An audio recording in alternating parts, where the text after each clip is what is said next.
Today we're talking about Sumaila Ndewura Jakpa, the founder of the Gonja kingdom. And this class is going to last 13 minutes. Now watch it. Hey, Sumaila Ndewura Jakpa was born in 1622. And he was born in Mali, Mande. In fact, he belonged to the Mande ethnic group, also known as Meli. In fact, he was born into Islam. His father was a king. Therefore, he became a royal. Oh gosh. Now he got his name Jakpa from the original word Dakpa Piakpa. You want to hear it again? Dakpa Piakpa.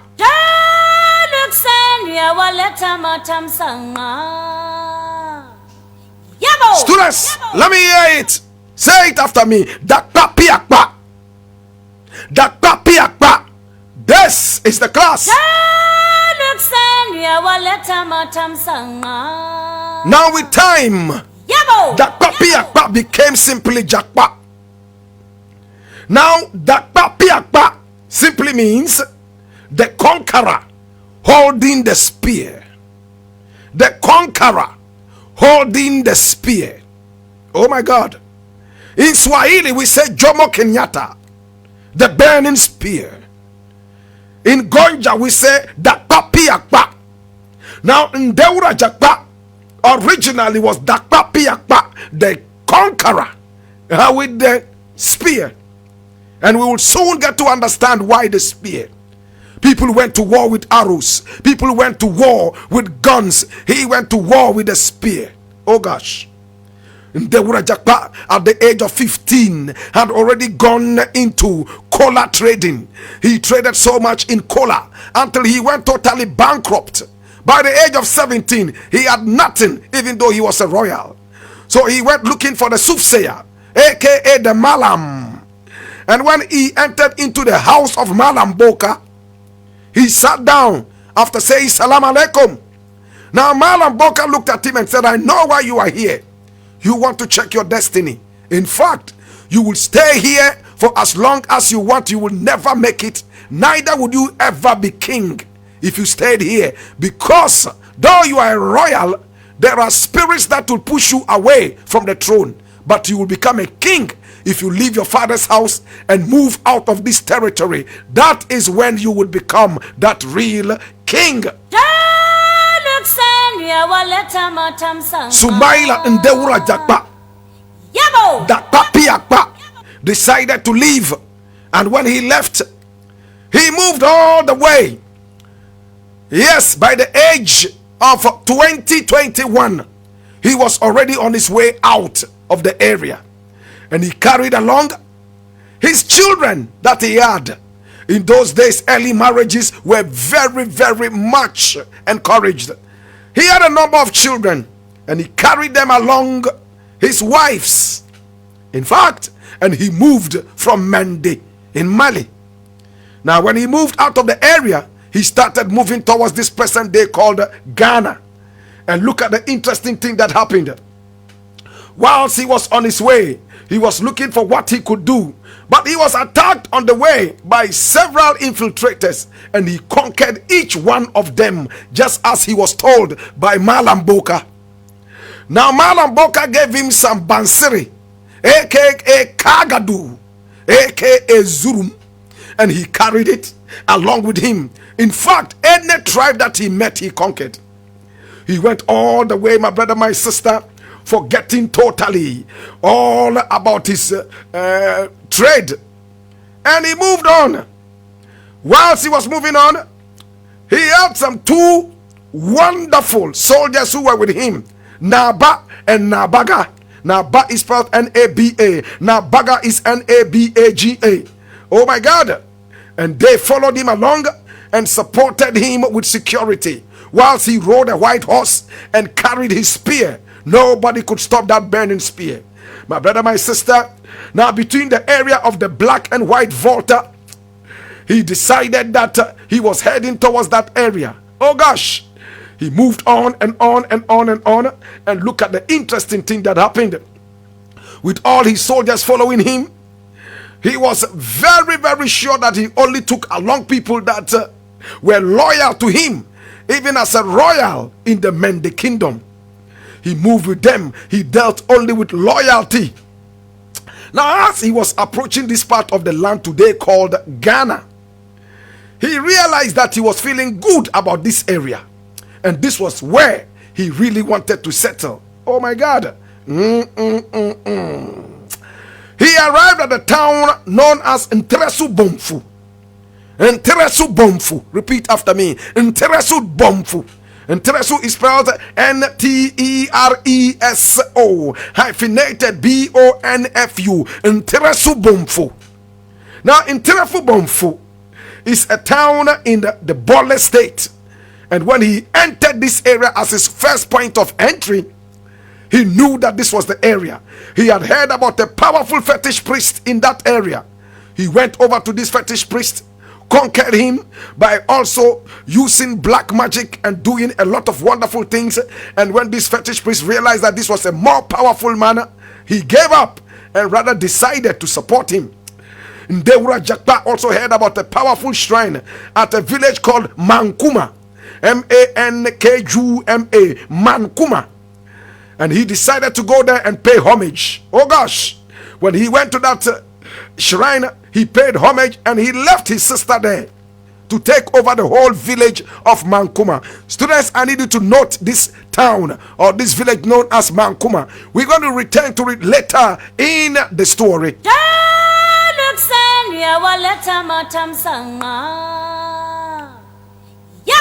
Hear this, at Mankuma, where there was that big shrine, in fact the most powerful in the whole area, he left his own sister to take over the whole place after he conquered the people of the area. In fact, he conquered them without a fight. When they saw him, they agreed that they wanted him to be the king. Ndewura Jakpa would always leave one of his servants behind to take over any conquest. If he conquered any land, he would leave one of his sons or one of his wives and then move on.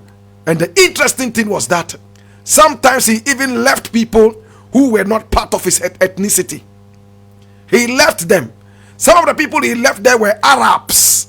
He left them behind. My brother, my sister, today we're talking about Sumaila Ndewura Jakpa. He was so powerful. When he arrived, he met with a woman who was an albino in the area of Mankuma. And she was the one who was running that shrine. Her name was Hajia Fati Murukbe.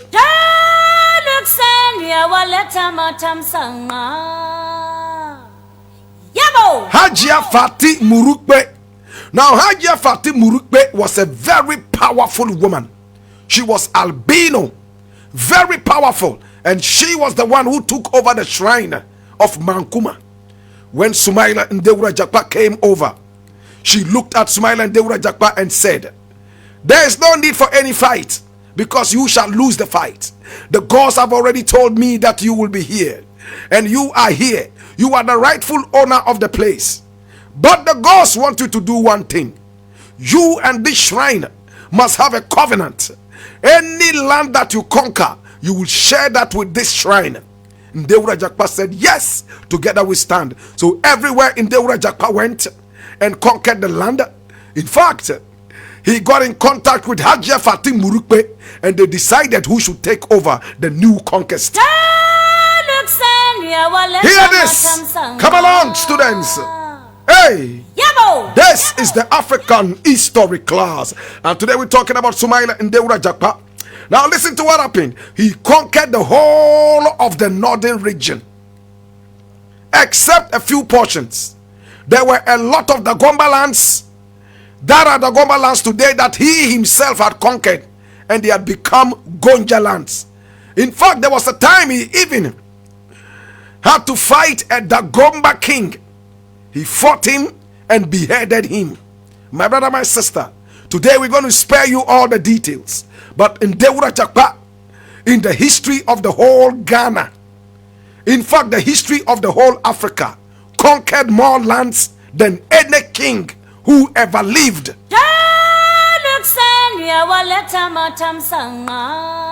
the Gonja people, in fact they have more land than any ethnic group in Ghana. More land than the Ashanti. More land that they conquered, more than the Dagomba. more than the Grushis, more than any other ethnic group, including the Chekosi. My brother, my sister, hear me now. Today we're talking about Sumaila in Deura Jakpa. Listen to what happened. Everywhere he conquered, he had that insatiable appetite to conquer more, until he conquered all the way to the end of the White Volta. And at the White Volta, there's a small town there called Bupe. Correct pronunciation, Bupe, Bupe, Bupe. Lord God have mercy. And the original spelling is Gbuikepe. Now, Bu means heavy. Heavy with burden. Pe is the house of burden. We will return to Bupe later in the story. Now, when he arrived in Bupe, went over to the White Volta, he heard about the Ashantis, and he decided that he would deal with the Ashantis. He a great warrior. He will deal with the Ashantis. He got to the White Volta and decided that he was moving on to fight with the Ashantis. At that time, the Ashanti kingdom was on top of its prime. The Ashanti kingdom had conquered so much land. The Ashantis had also heard about the great Ndewura Jakpa, so they did not want to cross the line of Ndewura Jakpa. But Ndewura Jakpa dared to fight the Ashantis. His soldiers were so tired. He had conquered the whole of the northern Ghana. Today, as it is, and was moving on. In some of the areas, there was no fight. They just decided that, listen, you are a great man, take over the land. And he picked somebody from the area and made him king. He didn't care whether you were Gonja or not. Remember that the name Gonja itself, correct pronunciation is Mbanye.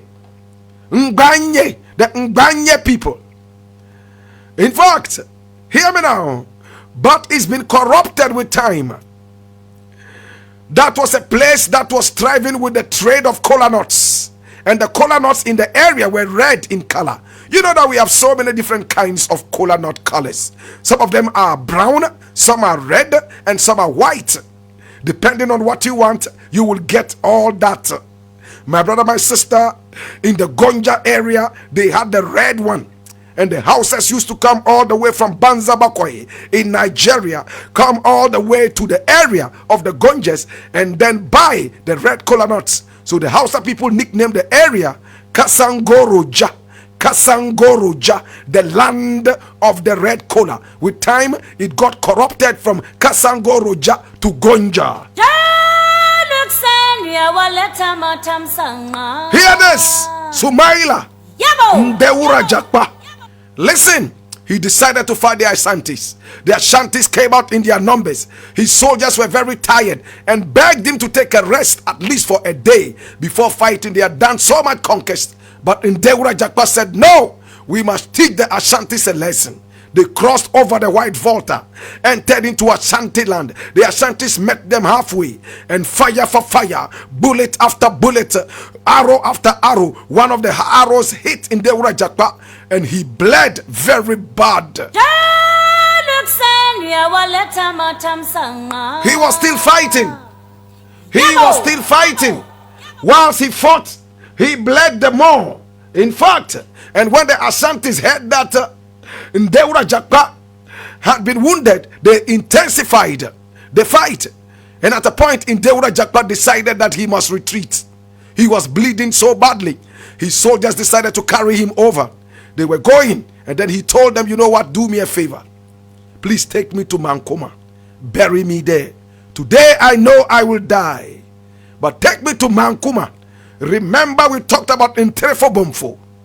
And Tereso Bomfo, the very first part that he entered when he touched down right in this area called Ghana today. From there he went to Mankoma, where he met with Hajia Fatim Murukpe, and where he left his own sister to take over the whole territory. Ndewura Jakpa was a man who never relegated women to any corner. He made women chiefs and kings. Oh my God, including his own sister at Mankoma.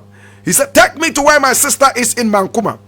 Bury me next to the shrine of Hajia Fatim Murukpe at Mankoma. So his soldiers carried him, Naba and Nabaga, carried him all the way. My brother, my sister, this was 1672. Ndewura Jakpa was only 50 years old. They carried him. He was going and telling them and begging them that no matter what, he should be buried at Mankuma. But when they got to Bupe, today it's been corrupted to Bupe. It's Bupe, Bupe, Bupe, which means land or the house of the heavy burden. In fact, they couldn't carry Ndewura Jakpa anymore. His body started to rot. Flies were hovering around the place,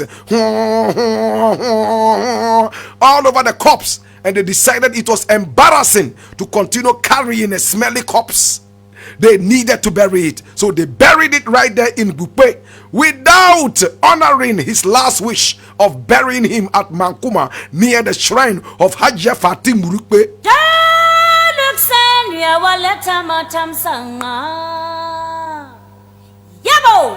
My brother, my sister, he was buried, and today you would find his tomb right there at Bupe, old Bupe, in the central Gonja district of the Gonja kingdom. He was a man who created and founded the great Gonja kingdom, the biggest kingdom in the whole of Ghana and beyond. The man who conquered lands more than any other king in the history of the sub-region. The man who made women king. The man who respected women. The man who brought people from other ethnic groups and made them chiefs and kings on the land. Today, my brother, my sister, we remember the Jomo Kenyatta, the Dakpa Piakpa of the Gonja kingdom.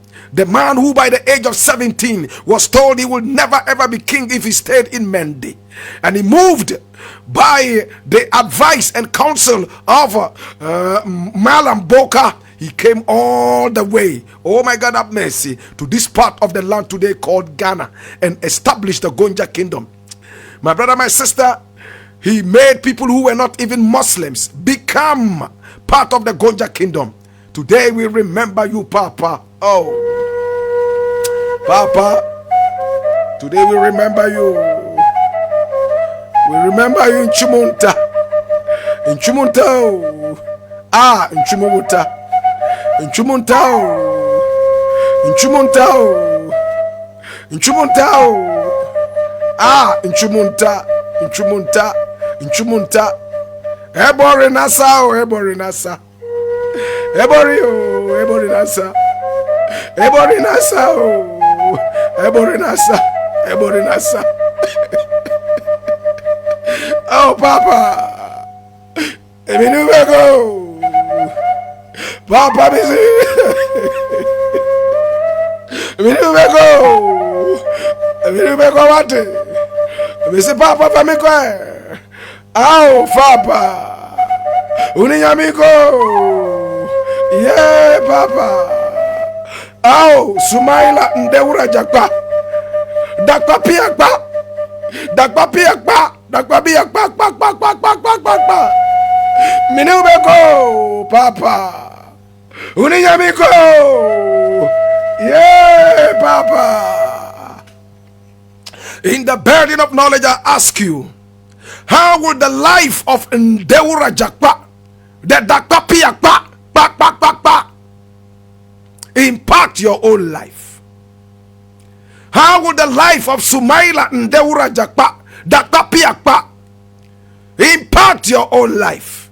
In the burden of knowledge, I ask you, now that you know, what would you do? Be an any layer, mini obafe, yenzunda kagane, mezaka yine, ye pabango, bokayan, fifiaenya, no kaina wo, banaeu, ebeden, Missy banaeu, ebeyabade, lele and jimasinga bekunne, lele and jimasinga berry. Au, Papa, amigo, Papa. Amigo.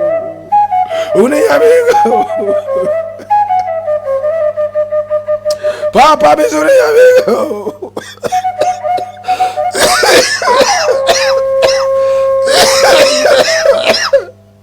Oh, Papa.